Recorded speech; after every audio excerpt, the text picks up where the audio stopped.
चंबा हिमाचल प्रदेश की सबसे पुरानी रियासतों में से एक है। इसकी स्थापना 6ठी शताब्दी के मध्य में अयोध्या से आए हुए एक सूर्यवंशी राजा मरु ने रावी नदी की ऊपरी घाटी में की। 540 ईस्वी से पहले का जो चंबा का इतिहास है उसके बारे में हमारे पास कोई खास जानकारी है नहीं। 540 या 550 ईस्वी के बाद का चंबा का इतिहास हमें पुरालेखों और वंशावलियों के आधार पर पता चलता है। अब ये मरु जो था ये अपने आप को राम जी का वंशज बताता था और इसने ब्रह्मपुर, जिसे कि आज की डेट में आप भरमौर के नाम से जानते हो, उसके आसपास के इलाके के ठाकुरों और राणाओं को हराकर ब्रह्मपुर राज्य की नींव रखी। ब्रह्मपुर से बुढ़ील नदी गुजरती है और बुढ़ील नदी के आसपास का इलाका छतराड़ी से बड़ा भंगाल, ये बड़ा भंगाल आज की डेट में कांगड़ा में आता है, तो बड़ा भंगाल से लेकर छतराड़ी तक का इलाका ब्रह्मपुर राज्य में आता था। राज्य की नींव रखने के बाद मरु ने ध्यान भजन के लिए संन्यास ले लिया और अपने बड़े बेटे जयस्तंभ को राज्य की बागडोर सौंप दी। इसके बाद चंबा का जो इम्पोर्टेंट राजा हुआ वो था आदित्य। आदित्य ने अपने नाम के साथ वर्मन सरनेम जोड़ा और इसके बाद के चंबा के जितने भी शासक आपको मिलेंगे उनके साथ वर्मन नाम आप देखेंगे। कुल्लू के इतिहास में भी चंबा का वर्णन पहली बार आदित्य वर्मन के समय का ही है। कुल्लू का राजा निसंतान मर गया था, तो वहाँ पे जो उत्तराधिकार के लिए डिस्प्यूट चल रहा था उसको रिजॉल्व करने में आदित्य वर्मन या चंबा ने इम्पोर्टेंट रोल प्ले किया था। इससे ये पता चलता है कि चंबा उस टाइम हिमाचल प्रदेश की एक महत्वपूर्ण रियासतों में से थी। 680 ईस्वी के आसपास ब्रह्मपुर की गद्दी पर एक बहुत ही योग्य राजा बैठा जिसका नाम था मेरुवर्मन। इसने अपने बाहुबल से न केवल रावी नदी की निचली घाटी को जीता बल्कि कुल्लू पर भी अपना अधिकार कर लिया। कुल्लू के शीतलपाल को अपनी जान बचाने के लिए बुशहर में शरण लेनी पड़ी। मेरुवर्मन ने कई ऐसे मंदिरों का निर्माण करवाया जो आज भी हजारों श्रद्धालुओं को देश भर से अपनी ओर आकर्षित करते हैं। गणेश मंदिर, छतराड़ी देवी मंदिर या शक्ति देवी मंदिर, लक्षणा देवी मंदिर, मणिमहेश अगस्त के महीने में बहुत फेमस यात्रा होती है, वहाँ का मंदिर भी इसने ही बनवाया। नरसिंह और सूर्यमुखी के मंदिर भी मेरुवर्मन ने ही बनवाए। इसके बाद अजय वर्मन के टाइम पे जो भरमौर के गद्दी हैं उनका मानना है कि वो दिल्ली से आकर भरमौर में अजय वर्मन के टाइम पे बसे थे। 800 ईस्वी के आसपास चंबा में हैजा फैल गया था और कीरों ने भी चंबा पर आक्रमण किया।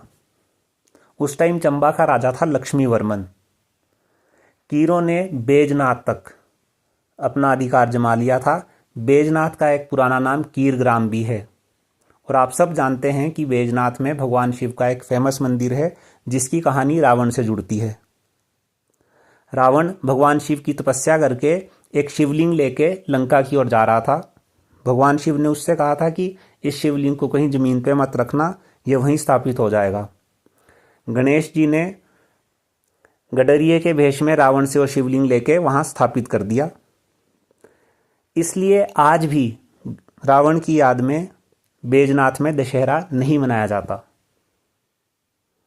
अब कीरों के आक्रमण और हैजे की वजह से चंबा में काफ़ी उथल पुथल थी। इसका फ़ायदा किसने उठाया? कुल्लू ने। और कुल्लू के जरेश्वर पाल ने बुशहर की सहायता से अपने राज्य को चंबा से मुक्त करवा लिया। अब अच्छा, इसी बीच में लक्ष्मी वर्मन की मृत्यु हो जाती है और जो मंत्री थे वो उसकी प्रेग्नेंट वाइफ को राजमहल से सुरक्षित स्थान पर पालकी में भेज देते हैं। रास्ते में जो रानी थी उसको लेबर पेन स्टार्ट हो जाती है। अब जो चंबा का अगला राजा होगा उसकी बर्थ की कहानी बड़ी इंटरेस्टिंग है। तो जब रानी को लेबर पेन होती है तो उसको डर लगता है कि मेरे आसपास के जो लोग हैं कहीं मेरे बच्चे को या मुझे नुकसान ना पहुंचा दें, तो वो बाथरूम के बहाने जंगल में चली जाती है और गुफा में बच्चे को जन्म देके उसको वहीं छोड़ के चुपचाप से पालकी में बैठ जाती है। जब उन लोगों को शक होता है तो मंत्रियों को बताते हैं कि हमें रानी पे कुछ डाउट हो रहा है। जब रानी से पूछताछ होती है तो रानी शुरू में तो टालमटोल करती है, लेकिन जो मंत्री थे जब उससे सख्ती करते हैं और बोलते हैं कि भाई हम आपको इसलिए प्रोटेक्ट कर रहे थे क्योंकि आपके पास चंबा या राज्य की एक धरोहर है, अगर वही नहीं है तो फिर हमें आपसे कोई मतलब नहीं। फिर रानी उनको सब सच बता देती है और जब ये सब लोग गुफा में जाते हैं तो देखते हैं कि बच्चे के चारों तरफ चूहे जिनको हम स्थानीय भाषा में मूसे कहते हैं, मूसे, वो उस बच्चे को चारों तरफ घेर के उसको प्रोटेक्शन दे रहे हैं। इसलिए इस राजा का नाम रखा गया मुषाणवर्मन।